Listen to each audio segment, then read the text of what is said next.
মানুষ সাহস করে না এসে একবেলা একা খাবার দেওয়ার জন্য। এই যে মানুষের কষ্ট হচ্ছে, আপনি ফেসবুকে আমার মধ্যে গালি দেন, ফেসবুকে লিখেন যে ওরা কেন দায়িত্ব নিয়েছে, এই করতে সেই করতে, কিন্তু আপনি আপনার একটু বিন্দু মাত্র ইচ্ছা হলো না আসে একবার ওদের খাবার দিই। এখন আমি আইসা খাবার দিতে গিয়া এখন আমি করে যাচ্ছি মানুষের গালি দিয়ে।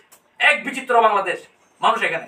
সুতরাং আপনারা সবাই দোয়া করবেন, যারা আমাদেরকে গালি দিচ্ছেন আমরা তাদেরকে বলবো সরজমিনে আগে কাজগুলো দেখেন, সরজমিনে আমাদের কাজগুলো আগে দেখেন, দেখে ভাই একটু দোয়া করেন। আর যদি মনসে গালি দিতে আমি মনে করো আপনি গালি দিবেন, আমার কিছু গোনা মাফ হবে এতে, আমার নিয়ত খবর আল্লাহ জানে তলায় দিকে। সুতরাং আমাকে জনজন আমাকে জবাবদিহি করার তো এটা দরকার নেই আশা করি।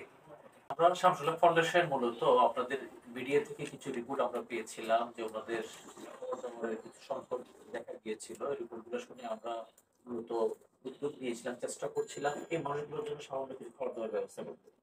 এই সামান্য কিছু খাবার দাবার ব্যবস্থা করতে গিয়েই মূলত এই সাময়িক সময়ের জন্য আমাদের খাবার দাবারের দায়িত্ব আমার কাছে চলে আসে, খাবার দাবার এবং চিকিৎসা। গত 5 তারিখ থেকে শুরু করেছি আমরা। 5 তারিখ আমরা এসে এখানে সরজমিনে দেখি এদের যে যে জিনিসগুলো শর্টেজ ছিল, খাবার দাবার, কাঁচা বাজার থেকে শুরু করে মাছ, মাংস, বাচ্চাদের দুধ, পাম্পাস, ডিম, এগুলো আমরা কিনে দিয়েছি। এই মিরপুর যেই বৃদ্ধাশ্রমটা রয়েছে child and old age care, এবং এখানের জন্য একই সাথে পরশুদিন রাত্রে আমরা গিয়েছিলাম আরেকটা আশ্রম যেটা রয়েছে সাভারে গিয়েছিলাম, সেখানে যা যা দরকার ওগুলো আমরা কিনে দিয়েছি। এই সময়ের জন্য আমাদের শামসুল হক ফাউন্ডেশন এটা চালানোর দায়িত্ব পেয়েছে। না, এটা আমাদেরকে যেহেতু ওই একটা ঘটনা ঘটেছে, আমাদের টিভির যিনি রয়েছে প্রধান ডিএজে হারুন স্যার, বাচ্চাদের খাবার দাবার নিয়ে, বয়স্কদের খাবার দাবার উনি খুবই কনসার্ন। ওনার একদম কড়া মনিটরিং হচ্ছে যাতে খাবার দাবার যাতে কোনো সমস্যা না হয়, ওনার দ্বারা সেবা বিঘ্নিত না হয়। তো সেই জন্য আমরা এই আমাদের আগ্রহ, ওনার অনুরোধ, ওনার অনুমোদনের সাপেক্ষে সাময়িক সময়ের জন্য এটা আপনাদের পরিকল্পনা কি? আমরা সাময়িক সময়ের জন্য আমরা আমার কোনো পরিকল্পনা, যেহেতু আমাদের নিজেদের অনেকগুলো প্রজেক্ট আছে, বরঞ্চ এইটা হঠাৎ করে এই প্রজেক্টটা চলে আসাতে আমাদের রানই অনেকগুলো কাজ এখন হ্যাম্পার হচ্ছে। আমরা জানি আপনারা বাংলাদেশ সহ বাইরে বিভিন্ন 3টা দেশে কার্যক্রম চালানো হয়। জি জি। বাংলাদেশে এখন বর্তমানে আপনাদের কি কি কার্যক্রম আছে? বাংলাদেশে চট্টগ্রাম আলহাজ শামসুল হক ফাউন্ডেশন কমপ্লেক্সে আমরা একটা মেহমানখানা চালাই, যেটা 2020 সালে 15 আগস্ট বঙ্গবন্ধু শাহাদত বার্ষিকীতে শুরু হয়েছিল। ওটা এখন প্রতিদিন দুপুরবেলা দলমত, ধর্মবর্ণ, লিঙ্গ নির্বিশেষে সকলের জন্য খাবার ফ্রি থাকে, ওটা এখন চলতেছে। একই সাথে ওখানে একটা হ্যালো হসপিটাল চালায়, যেটা সেই করোনাকালীন সময়ে ওই যে টেলিমেডিসিন সেবার মাধ্যমে শুরু হওয়ার পরে পরবর্তীতে একদম ফিজিক্যালি ভাবে ডক্টররা রোগীদেরকে সেবা দিচ্ছে। প্রতিদিন সেই সেবাটা বিনামূল্যে এখনো চলতেছে, 4 বছর ধরে চলতেছে। একই সাথে আপনারা জানেন সিলেটে সেই বন্যার সময় যখন পানির সংকট দেখা দিয়েছিল, তখন আমাদের একটা ইনোভেটিভ নতুন একটা প্রজেক্ট সেখানে আমরা লঞ্চ করেছিলাম, ভাসমান পানি বিশুদ্ধকরণ প্রকল্প, যেটা বাংলাদেশের প্রথম। নদীর পানিগুলা নিয়ে ওই নৌকাতে আমরা একটা ইন্ডাস্ট্রি বসিয়েছি, পানির মেশিনারিজ বসিয়েছি। ওই নৌকাতে ওই পানিগুলো পিউরিফিকেশন হয়ে স্থানীয় 8টা গ্রামে আমরা ওই পানিগুলো সাপ্লাই দিই। দৈনিক 3000 মানুষ সেখানে উপকৃত হচ্ছে। সাতক্ষীরাতে আপনারা জানেন বাংলাদেশের প্রথম ভাসমান নৌকা মসজিদ, ওটা আলাসা ফাউন্ডেশনের অন্যতম কার্যক্রম ছিল। তো এভাবে সাতক্ষীরা, সিলেট, চিটাগংয়ে আমাদের একটা আলহার মহিলা মাদ্রাসা আছে, যেটা আমি বিভক্ত, গভর্নমেন্ট 2020 সালে বিভক্ত করেছে আলহামদুলিল্লাহ। তো সেই শুধু রংপুর বিভাগ কুড়িগ্রামে বয়স্কদের জন্য আমাদের কয়েকটা শিক্ষা প্রতিষ্ঠান রয়েছে, যেটা আমরা নাম দিচ্ছি হোম স্কুল, ঘরোয়া স্কুল। ঢাকাতে একটা পথ শিশুদের জন্য মজার পাঠশালা রয়েছে, এটা এবছর থেকে চালু হয়েছে। এখন আসলে দায়িত্ব কতজনের দায়িত্ব বুঝিয়ে দেওয়া হয়েছে, এর মধ্যে শিশু বা বৃদ্ধ সবকিছু?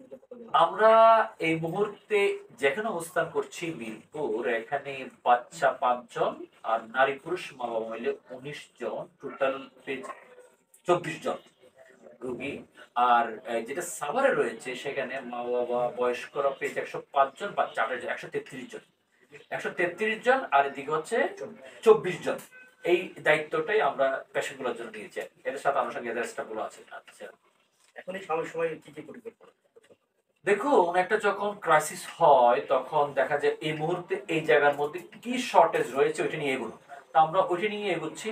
যখন আমরা শুনেছি খাবার দাবার, কাঁচা বাজার গুরুত্ব সাধারণ স্টোরে থাকে না, স্টকে থাকে না, ওই কাঁচা বাজারগুলো আমরা দিয়েছি। বাচ্চাদের দুধ এবং বাচ্চাদের ওই যে প্যাম্পার্স, ডিম, আনুষঙ্গিক যেগুলো রয়েছে ওগুলো আমরা দিয়েছি।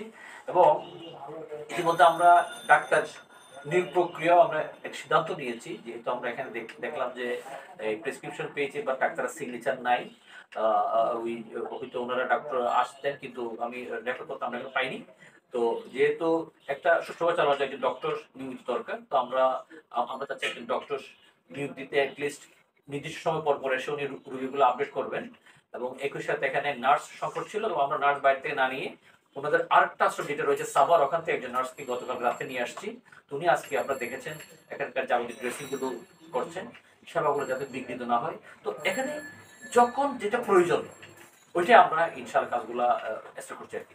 আচ্ছা, ওনাদের যে স্টাফ গুলো আছে আপনারা তাদের কি রাখছেন নাকি নতুন করে আমরা নতুন এই পর্যন্ত নিয়ে আমাদের সবাই আছে, ওনাদেরকে আমরা বলেছি আপনারাই এটা চালিয়েছেন এতদিন ধরে, আপনারাই আমাদের সহকর্মী, আপনাদের এই অভিজ্ঞতার আলোকে সুন্দরভাবে আমরা এগোবো। ওনারা সবাই হাসি মুখে এটার সহযোগিতার আশ্বাস দিয়েছেন। কোন জায়গায় কতজন স্টাফ? আমি জানি যে রোগীর সমপরিমাণ প্রায় স্টাফ বা যারা আমি যখন পরশুদিন এখানে এসে অ্যানালাইজ করেছিলাম, এখানে স্টাফ পেয়েছি 15 জন মিরপুরে, আর ওই সাভারে স্টাফ পেয়েছি 40 জন, 55 জন টোটাল স্টাফ পেয়েছে। এটা তো গেল আপনাদের এই রোগীদের খাবার দাবার, যারা এখানে স্টাফ কাজ করে তাদের বেতন ভাতার একটা ব্যাপার আছে, ব্যাপারটা আসলে কি করবেন? স্টাফ যারা রয়েছে তাদের খাবার দাবার এখান থেকে চলতেছে। তো আলহামদুলিল্লাহ রোগীদের যখন খাবার দাবার একটা ব্যবস্থা হয়েছে, ওনারা কেউ ভুক্ত থাকবেন, ওনাদের খাবার দাওয়া চলতেছে। আর সবচেয়ে বড় কথা, খাবার দাওয়ার মালিক হচ্ছে আল্লাহ, রিজিকের মালিক তো আল্লাহ। আমরা সেটা ওনাদেরকে সবাইকে আশ্বস্ত করছি এবং দেশবাসীকে জানাতে চাই। বেতন ভাতা তার একটা বেতন ভাতা আমরা এটাই হয়তো আছে, এটা ওনাদের নির্দিষ্ট নিয়ম অনুযায়ী চলবে। ওনারা যেহেতু মান্থলি অ্যাকাউন্ট থেকে স্যালারি নেন, এটা ওনাদের অ্যাকাউন্ট জমা হয়ে যায়, ক্যাশ টাকা ওঠানোর কোনো সেখানে সুযোগ নেই। তো আমরা আশা করতেছি এটা এই মাসের বেতনটা হয়তো ওনারা পেয়ে যাবেন, এটা আমরা আশা করতেছি ইনশাআল্লাহ।